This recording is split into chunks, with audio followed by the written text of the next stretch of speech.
with Jon and Jim. Ben, thanks for calling in. Hey guys, thanks What's up, man? For letting me on. This is Ben Fadden with the Talking Friars podcast. What's up, man? How you doing? What's up? I love the new show, so just congratulations on that. I did want to comment on the Matt Olson deal that was discussed earlier, specifically the one involving Ethan Elliott, Joshua Mears, and Jackson Merrill going to the A's. Mm-hmm.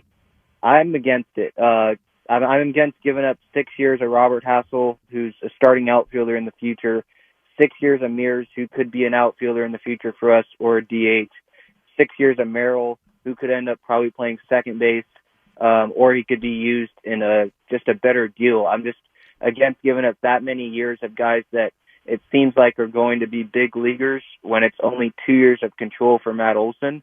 And I just don't see the Padres, acquiring Olson and keeping Hosmer, since that's what the deal would be. And that's $32 million combined for 2 first basemen this year, which would just make it harder for the Padres to then go sign a power-hitting outfielder, which is obviously their biggest need. Ben, we appreciate the call. Great call.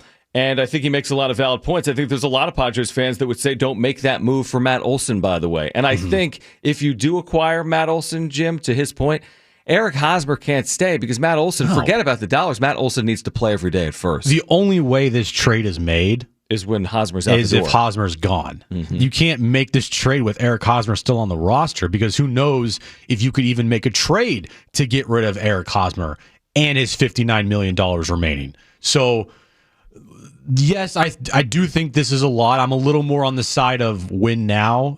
Prospects are suspect until proven otherwise.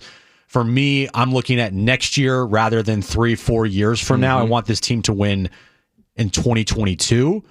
And I think Matt Olson helps you do that. I agree with Ben. It's a lot. It's a lot to give up that much. For 2 years. For 2 years. But that is the conversation. This is the conversation Padres fans have been having for forever. Is it about the 6-year window of guys in the minors and watch how they develop and you have them for your arbitration?